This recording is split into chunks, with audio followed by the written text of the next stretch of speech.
Si vous remarquez que vos cheveux cassent sans cesse, vous souffrez de l'alopécie malgré que vous utilisez beaucoup de produits et ça ne marche pas pour vous, il faut faire beaucoup d'attention. Bonjour, bonsoir, mon nom est Minerva, étudiante en sciences de la santé niveau DCEM 3. Aujourd'hui, je viens avec une nouvelle vidéo pour vous où on va parler de la teigne du cuir chevelu et on va faire quelques parallèles avec le cancer du cuir chevelu. C'est quoi la teigne du cuir chevelu? Donc, on va commencer avec ça. La teigne du cuir chevelu, c'est une infection à dermatophytes du cuir chevelu. Les dermatophytes sont des champignons. Vous savez très bien que les champignons sont des micro-organismes, également les bactéries, les virus et les parasites. Ce sont tous des micro-organismes qui perturbent notre organisme, qui peuvent causer des infections. C'est le cas pour la teigne du cuir chevelu qui est causée par un champignon à dermatophyte. Comment allez-vous reconnaître une teigne du cuir chevelu?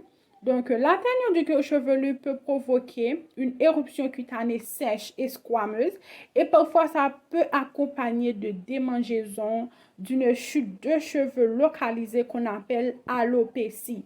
Il faut souligner ça, alopécie. Donc, les personnes qui ont de l'alopécie, il faut faire très attention.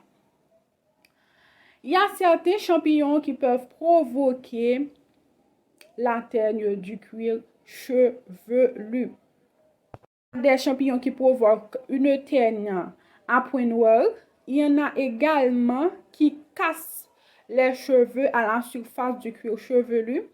Il y en a d'autres qui provoquent des taches grises dans lesquelles les axes des cheveux se cassent au-dessus de la surface du cuir chevelu et laissent les cheveux courts.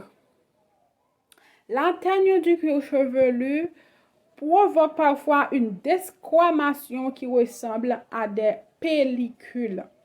Donc, dans les images, vous pouvez voir, vous pouvez constater ce que c'est la teigne. Ne pas oublier que la teigne du cuir chevelu atteint beaucoup plus les enfants que les adultes. Mais ça n'épargne pas que les adultes n'ont pas de la teigne du cuir chevelu. Au contraire, il y en a beaucoup d'adultes qui ont la teigne du cuir chevelu. Donc, je vais faire des parallèles pour vous entre la teigne du cuir chevelu et cancer du cuir chevelu. Comment attrape-t-on la teigne du cuir des cheveux? La teigne du cuir chevelu, c'est une infection, c'est-à-dire une infection qui peut se transmettre de personne en personne et ça peut transmettre également sur des objets. Une personne contaminée peut contaminer un objet et une autre personne non contaminée qui va toucher ou du moins qui va prendre, qui va jouer avec cet objet-là ou va servir avec cet objet peut contaminer, peut attraper cette infection ou sont implantés les cheveux. On l'appelle aussi des teignes. Donc, le pityriasis est caractérisé par la présence d'une fine desquamation cutanée. C'est une mycose due à la pullulation d'une levure appelée pityriasis capitis. Donc, ça porte le nom de la levure. Donc, pityriasis du cuir chevelu causée par une levure appelée pityriasis capitis. Qu'est-ce qui cause le pityriasis? Le cuir chevelu, comme vous savez, il est constitué d'une surface cutanée sur laquelle des petits creux qui sont appelés follicules pilosébacés qui sont visibles. C'est sur ces derniers que les cheveux s'enracinent et se développent. Le renouvellement de la peau et de la chevelure s'effectue normalement tous les mois. Est-ce que vous entendez ça? Le renouvellement de la peau et de la chevelure s'effectue normalement tous les mois. Maintenant, au fil de leur génération, Les cellules mortes sont progressivement repoussées et éliminées vers l'extérieur par de nouvelles cellules. Maintenant, le pityriasis est présent sur le cuir chevelu, mais reste inactif. Chez ce champignon qui est le Pityriasis capitis, se nourrit d'acide gras.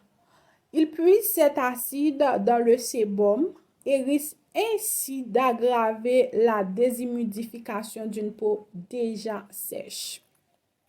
Du cuir chevelu, les mêmes cancers qui se produisent sur d'autres zones de la peau peuvent se produire également sur le cuir chevelu. Ce cancer du cuir chevelu se caractérise par une croissance rapide et une malignité élevée. Il a tendance à infiltrer le substrat et à se propager par métastase. Pour le mélanome, qui est une tumeur maligne provenant des cellules pigmentaires du cuir chevelu, ce sont les mélanocytes. Après une exposition prolongée au soleil, les cellules physiologiques peuvent se transformer en cellules cancéreuses. Le mélanome se développe sous la forme d'un avus plat, le plus souvent glabre. Au départ, les taches cutanées sont petites, mais elles grossissent assez rapidement et s'infiltrent dans les couches profondes du cuir chevelu. Ce type de cancer de la peau se propage rapidement. Si vos cheveux cassent sans cesse, en permanence, si vous avez de l'alopécie, malgré que vous utilisez des produits recommandés, vous faites des masques, vous faites des soins, et ça casse en permanence. L'alopécie, ça dégénère, donc il faut voir vraiment un médecin.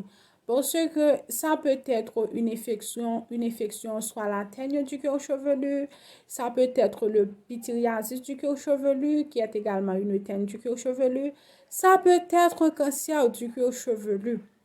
Raison pour laquelle je fais la différence pour vous entre teigne du cuir chevelu et cancer du cuir chevelu, parce que ça a une petite ressemblance sur le point